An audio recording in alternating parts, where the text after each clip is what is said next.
story full of poison. That morning Mr. F. woke up, put on his clothes, and went downstairs to the kitchen for a cup of strong coffee and his favorite hot cookie bread. While he was eating greedily, all of a sudden he felt a clutch and a strong pain. "Oh, my little tooth," he said, crying. Immediately he took the first aid bag he had always kept at home. He opened it and grabbed 2 aspirin pills. He had 2 of them very quickly, but he realized that the aspirins had already expired. "Oh my God, what's that?" he said, feeling disgusted. Suddenly the box became alive.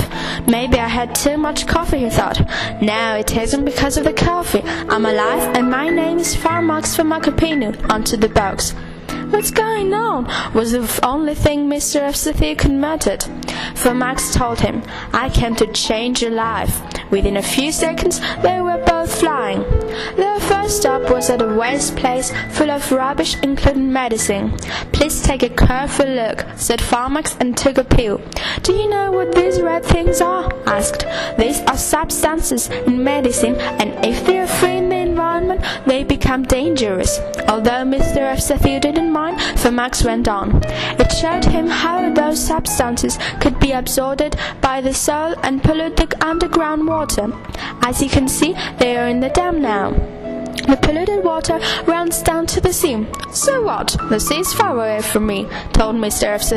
Farmax couldn't believe his ears. "Don't you know what's there in the sea?" "Of course I do. It is the—" Farmax interrupted him. "The fish." "Take me back home," shouted Mr. F. Without a second thought, Farmax took him home. Mr. F. thought that he was lucky because his nightmare was gone. Very happily, he started eating his meal, a delicious food. Unfortunately, the fish was already polluted. The polluted substances had already been absorbed in his body. All of a sudden, he felt a hard pain. He was thinking of what Farmax had told him, but it was too late. Mr. F. jumped out of bed frightened.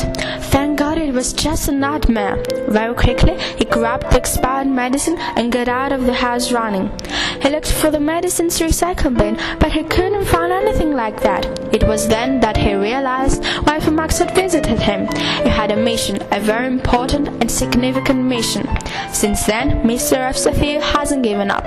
With the help of his friends, neighbors, and relatives, he managed to convince people. In a few months, a green place where he could bring whatever that could be recycled was in his neighborhood.